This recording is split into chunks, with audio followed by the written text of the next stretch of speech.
Okay. All right. We are live. Hello, everybody. Hello, everybody. How we all doing? Welcome to the Red Devils experience. Hope everybody's doing well. We're gonna talk about Marcus Rashford. He's come out. He's made some statements to the public about the perception of what's being written about him in the news. He's had some interesting statements. I want to go over it. I want to talk about it. I think it's definitely worth covering. This is a big player for Manchester United. Some would say he's the face of the club. The club have certainly treated him like that. He's very well paid, and he's come through our youth academy, and I think he's very important player. So I think this is something that I want to talk about. We're not going to do too long. Just a quick covery over what he said. Bring up a couple points, and let you guys get your opinions in if you want to, whether in the comments or you could do it live now. Um, but I'm gonna start by going over a couple things that he said, and then I'll give my thoughts and opinions on it, and then we can go from there. But real quick, smash the like button if you haven't, please. It really helps us out, and I greatly appreciate it. So if you could do that for me, it takes 2 seconds. Really helps us out. Subscribe if you haven't already. Hit the notification bell so you know when we do the live shows. So you could get involved, get your opinion in here. I want to hear from you guys. So thank you for all that, and let's get straight into it. So Marcus Rashford has said a couple things. He started off by saying, I don't normally like to respond to things said about me. It's not in my nature. I'm an introvert, which I could kind of relate to because I kind of feel like that sometimes. Even though I am on here live, this took me a while to do, to build up and do the courage to it. So I kind of understand where he's coming from on this. He said, I don't even like talking about myself unless I really know you. So 99% of the time, I can ignore the noise, but sometimes certain lines get crossed, and I can't help but want people to just understand who I am as a person. He also went on to say, I'm not trying to have a go at the media. I understand the game. You know what I mean? They are not really writing about me. It's like they're writing about this character, Marcus Rashford. It can't just be about me as a 26-year-old lad on a night out, or a lad getting a parking ticket. It's got to be about how much my car costs, guessing my weekly salary, my jewelry, or even my tattoos. It's got to be about my body language and questioning my morals and speculating about my family and my football future. There's a tone to it that you don't get with all footballers. Let's just leave it at that. Um, Now, I agree with a lot of parts of what he said about that. I'm going to circle back to that. I just want to go back through more. He also said, I think some of it goes back to the pandemic. I was just trying to use my voice to make sure that kids weren't going hungry because I know exactly how it feels. And for some reason, that seemed to rub certain people the wrong way. It seems like they've been waiting for me to have a human moment so that they can point the finger and say, see who he really is. He also went on to say they want to talk about cars. Imagine being 5, 6, 7 years old and taking 4 different buses across town to get. Excuse me, I had to click on to get. Imagine taking four different buses across town to get to training at the cliff. That's not an exaggeration. Ask my mom. Somebody had to take off work to go with me because nobody had a car in our family. Nobody even had a license. In the early days, it was 2 buses into town. Then we had to walk through the city to get to the other bus out of town to get to Salford, even in the pouring rain. Nothing really good to eat. Training for hours with mom sat there waiting for me, not knowing a thing about football, just doing it out of love. Then the same back home, just to choose my dream of playing for United. And that's not me moaning. Not at all. I loved every second of it. Um, and he also said some other things. I might skip over one or two because while I think everything is important, there's more pressing things that he said. Um, so he went on to explain, stuff that he went through as a child, the struggle he took. But he also mentioned some very interesting things that I think was it really hits home to the point that this is a player that Manchester United is has been his whole life. It is his whole life, And I think it's very relatable to a lot of us, because first and foremost, he's speaking from a perspective of a fan. Um, he- it's and speaking as a player is coming second in the things he said here. I think it's very relatable, and I want to go on to say, I've seen both sides. Online reaction. I've seen a lot of people, which I this is why I love this fan base, because when it comes down to it, we can get behind our players. We support our players, and obviously, there's always going to be critics. Um, there's always going to be people that just don't like Marcus Rashford for whatever their reason is. It could be an agenda. It could just be they don't think he's a good footballer. It could be more personal than that. But the thing about this is that he is trying to drive home the fact that and I kind of agree with this standpoint that there have been a lot of questions recently into his what does he care about. He doesn't care about United. He's money hungry. I've seen people claim that. I've seen people say that his head's not in it. He doesn't want to be at the club anymore. um and there's different reasons for that, and sometimes I can understand, because I'm going to get into that in a moment. But as far as far as a human being, as far as somebody that put everything on the line and gave everything he had to make it here, I think it's sometimes we get a little carried away in judging somebody's character, what they've been through to get here, the parts that we don't get to see, the everyday life that they have to live, and everyday things that they have to deal with. um he said, or he mentioned, I can take any criticism, I can take any headline from podcasts, social media, and the papers. I can take it, but if you start questioning my commitment to this club and my love for football and bringing my family into it, then I'd simply ask you to have a bit more humanity. And I sort of agree with that message. Listen, at the end of the day, we're all gonna have opinions, and I think people should be free to express their opinions no matter what. um but there's a certain line that people should kind of stop from crossing. I mean, like, when we're giving an opinion on Marcus Rashford, we're giving an opinion on the player, right? So anything that has to do with him on the pitch, I'm all for it. The people that want to cross a line and start attacking his family, and maybe attack his background and stuff like that, I think it's absolutely nonsense. There's no reason for it. Sometimes the media does contribute to this certain stuff, and it's quite unfortunate, because it's not needed. It's not needed.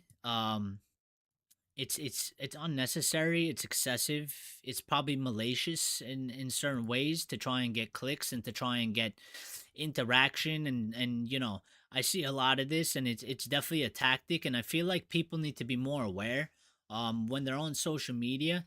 A lot of people out there in the world, they don't seem to understand why or how certain people are operating, that a lot of people just say a lot of inflammatory um opinions or objectives or comments on purpose to get reactions out of people because they want to get paid. I mean, just for an example, there was a guy that was pretending to be Sheikh Jassim, not actually Sheikh Jassim, but he changed his name to United Jassim during the whole transfer saga.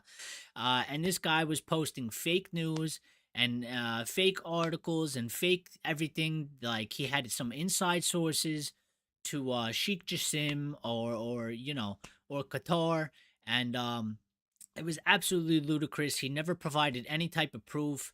You could double check everything he was saying, and there was no such existence of anything he was saying reported by anybody credible or any outlet that's credible. And people would eat it up.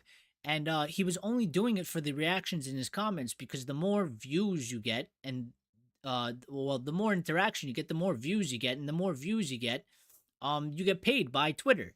So it's crazy. And after Sir Jim ended up winning, uh, I figured this guy's gonna be finished, because he's literally been making up lies and he's not credible. And people still would go back to his account and comment under his account. And it's like, dude, just ignore these people. They're here, they're trying to make money.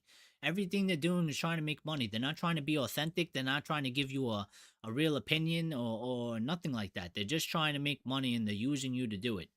Um, so, but let's circle back onto Rashford because I got a little carried away there. I do love this quote by Marcus Rashford. That's why I put in my thumbnail, and I also put it in the title. He said, "If you back me, good. If you doubt me, even better." I like those words. Those are fighting words.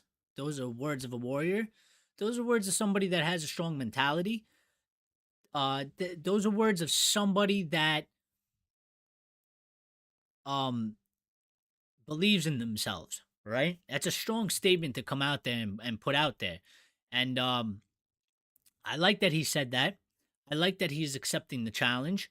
I like that he's aware of what's going on, and I think the way he's handled this. Some people might not like it, but I think the way he said stuff and he's went about it. I think was professional. I think it was in a a a good order or a decent way of going about saying something.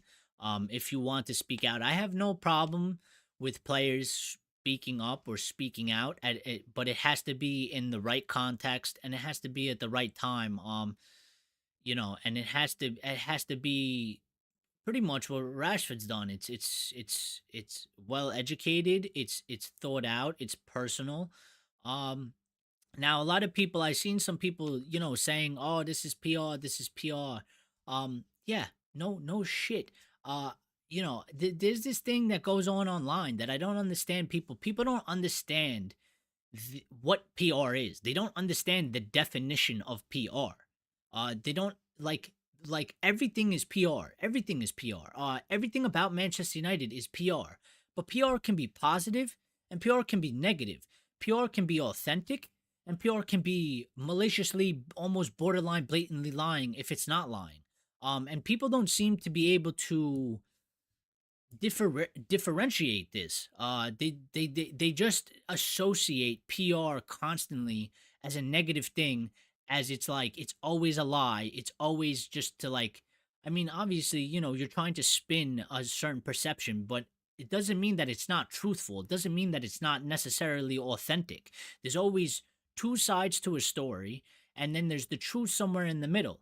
But as far as like a player like Marcus Rashford, for example, um things are being written about him constantly. Even us, we're doing this video live and we're talking about him, and he only really gets to say things every once in a while. So I understand where he's coming from. I also understand other fans where they're coming from and why they might not necessarily like this. Again, I have no problem with this. But let's see. What else did he say? He said, I promise you the world has not seen the best of this United squad and these players. We want to be back playing in the Champions League. Then we have a massive international tournament at the end of the season. We will be back where we belong. We just have to keep working, and that starts with me. So he's coming out. He's accepting responsibility. I don't think he necessarily addressed directly specific certain things that are being talked about in the fan base, but he's kind of touched it there. And I think he's aware. Like I say, all football players or most football players, especially the ones that have social media accounts or that seem to be active, um, they really know what's being said about them and stuff like that. Maybe some people a little less. I mean, it all depends on the individual. There are people out there in the world that they don't use the internet as much. They don't pay attention to it. There's definitely players that they watch. For example, the United Stand and other big channels. They watch YouTube videos and stuff like that. And there's players that they probably don't care about that stuff, and they don't even go on YouTube to really watch videos like that or whatever.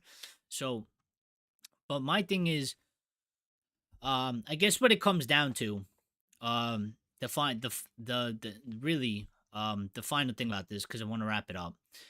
This is not supposed to be a long video. I just wanted to touch up on it. Is that I think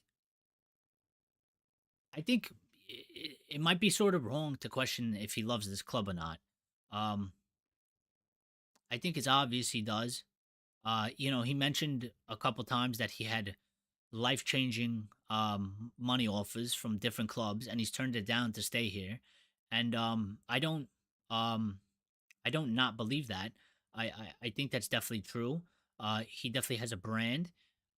He's definitely a big name player. He's definitely talked about a lot. And I think he has received some type of offers, and I think he's turned them down to stay here. I think he was probably offered more money than he's on right now, with bigger deals and all sorts of incentives in the contract and stuff like that. And I think he stayed here. Now, but what some of the frustrating things is, and he's mentioned about his body language and stuff. And I wanna say this. It's hard to not talk about his body language when we're watching him on the pitch because uh sometimes it just gives off that vibe. Now, if he's claiming that it's not really how he's feeling or whatever, then it is what it is. That's just the perception he's giving off. And if he can help that, then maybe, if he doesn't want to give off that vibe, he can try and act a little bit differently when he's on the pitch. If it's just who he is and that's just how he is when he's on the pitch because he's playing a game and he's serious, um and that's just how he is as a person, then there's nothing really you could do about it. But sometimes I do get those vibes. There have been, it's not every match, it's not every game, that's unfair to say, but I think there have been matches where I look at Rashford and I look at the way he's presenting himself on the pitch, and I get that feeling of like there's something wrong, and I don't think, listen, I don't think like 90% of the Manchester United base, I think, we love Marcus Rashford. We want him to do good. We want him to be the best player in the world. We want him scoring 30 goals a season. We want to see him smiling, jumping around, having a good time, enjoying himself, uh, loving life at the club. And when we don't necessarily see that on the pitch, and I can understand there's many different factors for that, um, it worries us, it makes us concerned, and then and it kind of creates this whole thing about it, because at least for me, when I'm there, I'm like, I'm looking at it, and it upsets me because you know what, Marcus Rashford, and I've said this multiple times in multiple different videos, he's one of my favorite players, especially at a time when he broke through, that I was very dismayed with the club, with the way we were playing football. That season it was hard to watch. It was difficult. I was losing, not interest, but I was losing faith in the direction we were going, and it was kind of glum and gloomy to go get ready to go watch a Manchester United match. And when he broke onto the scene, right? I was very, very. He produced a spark that wasn't there that season, and I was excited. And I love the kid. I love the way he came on. I love the way he carried himself. I love the way he was going about things.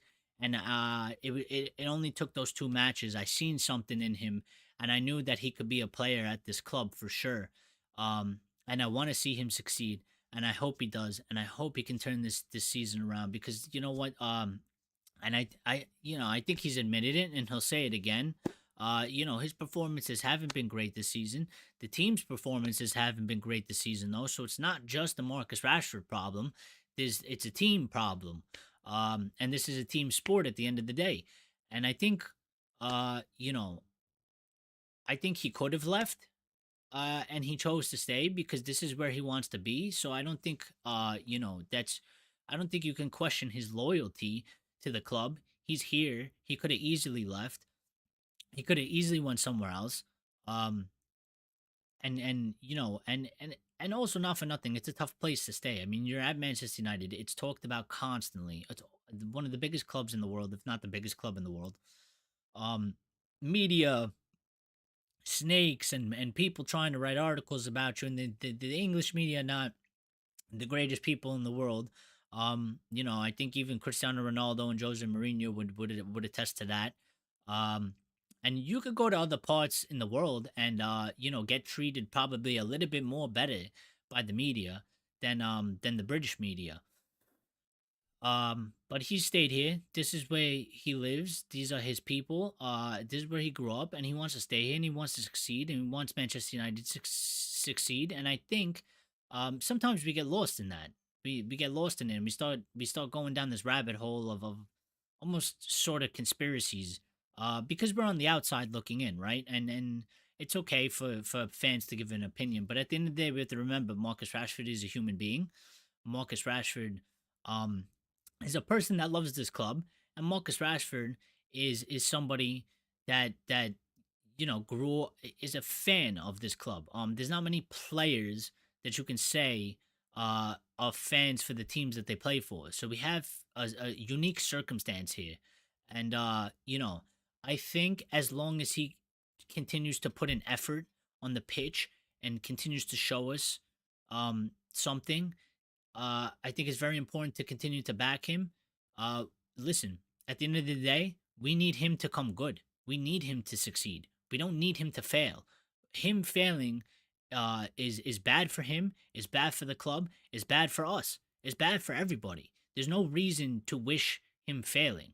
And I think, in terms of stuff, I don't think he's ever really, I don't think he's disrespected the club. He might have made a mistake here and there. He, everybody does that, but in terms of going out of his way to disrespect the club, I don't think he's ever done it. I don't think he's ever necessarily gone out of his way to disrespect the fans. I don't think he's ever done it with ill will to try and do that. So for me, I'm here to back Marcus Rashford, and again, I really hope he figures this out because it pains me to see him performing the way he has been performing. But I hope he does understand why some people do question uh his attitude solely based on the pitch, on the not outside of the pitch, because outside of the pitch is a bunch of nonsense, and it's just people having to go at somebody for living a certain way. Um or having a certain lifestyle or whatever. And to me, it's a bunch of nonsense. There's no need for it. Nobody comes to you and criticizes the way you, maybe your family does, maybe your loved ones. But those are the people that probably should be the only ones that are allowed to, and you should probably listen to. Everybody else can f off, as far as I'm concerned. And he's in the public eye, and again, probably the only people that should actually really matter, or in an order, is his family first, and then probably the fans. But in terms of like his personal life, he's free to do whatever the hell he wants, as long as he's not breaking any laws and or whatever. Um, but I think we need to stick by our players. And this is something. It's a fine line. It's not to be player FC, because player FC is something where it's like it could do no wrong. You can't criticize him. The guy walks on water. Player FC is like a cult. I'm not saying to be a cult. I'm saying to protect our players from the outside forces. We can have a go at our players. We can criticize our players because they're our players and we have expectations. But when it's coming from outside forces, we need to protect our players. Even if you sort of agree with them, we need to protect our players. Because we're already up against it. So this is just my 2 cents on Marcus Rashford. I'm gonna end it here. Thank you guys for tuning in. If you have any thoughts on anything Marcus Rashford has said, anything I have said, leave them down in the comments below. Um, Otherwise, we'll see you on the next one. Remember, smash the like button if you haven't already. We greatly appreciate it. Subscribe if you haven't. Turn on the notifications. We'll catch you guys on the next one. We'll be bringing you another one. We have the Manchester Derby coming up on Sunday. We'll be doing a Red Devil recap live like we always do. So unless something major breaks in between the next couple days up until then, we'll see you then. Enjoy the rest of your day, guys, and we'll catch you later. Thank you. Have a good day.